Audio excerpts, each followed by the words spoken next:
Madam Chair, may I manifest also? Kong Arlene? Sorry, Kong France.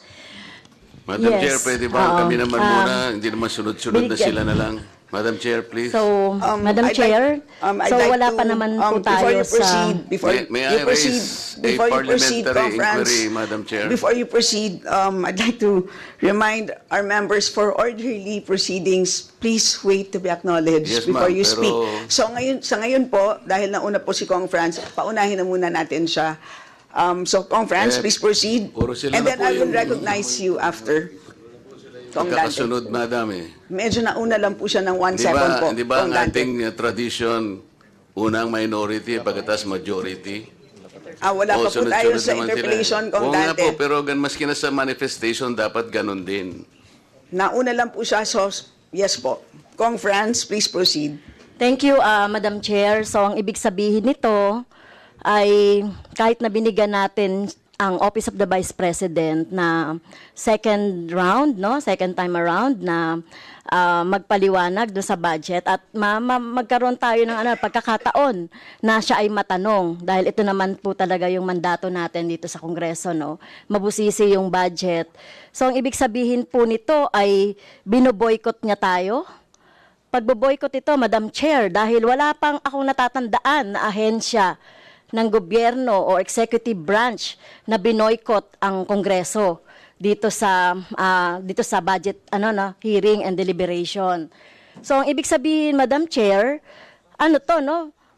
betrayal of her oath of office. Kahapon nakita ko yung kanyang video na ginagalang niya yung power of the purse ng Kongreso. Alam niya na tayo po yung nag-allocate or nagbabudget or nag-approve ng budget ng lahat ng ahensya. So dahil pinapaubaya niya na sa atin ito, na hindi niya man lang i-defend, kasi ang laki-laki nung, Madam Chair, yung budget for socio-economic program delivery, socio-economic projects and stakeholder. Ang ibig sabihin ba niyan, inaabandonan niya na yung pinaplano niya siguro na ng mga constituents niya, nabibigyan niya nitong mga programs na ito. So, Madam Chair, so, ang problema dito, no, talagang bratinela to the max, no, na ayaw na ngang matanong, no, umiiwas sa mga tanong, at eto pa, no, kapag gusto nating tanungin, hindi uma-attend doon sa kaya talagang Madam Chair, siguro later on, kung ano yung later on na lang po, Madam Chair, yung aking magiging pasya, no, dito sa magiging budget at recommendation sa budget ng OBP. So, pasensya na po ang taong bayan, binoykot tayo ng Vice President. Salamat, Kong France. Kong Marcoleta, you're now recognized. Salamat po, Madam Chair. Yung hindi po pagdating ng ating pangalawang Pangulo ngayon, ang suspecha ko po ay dahil sa nangyari na mga pagtatanong nung nakaraang pagdinig. I have heard the volume and the barrage of questions asked by members of this committee to the Vice President. Despite the fact, Madam Chair, I heard her several times saying, I forgo the opportunity of defending the OBP budget for 2025 by question and answer, and I leave it to the House of Representatives to decide on such proposal as presented.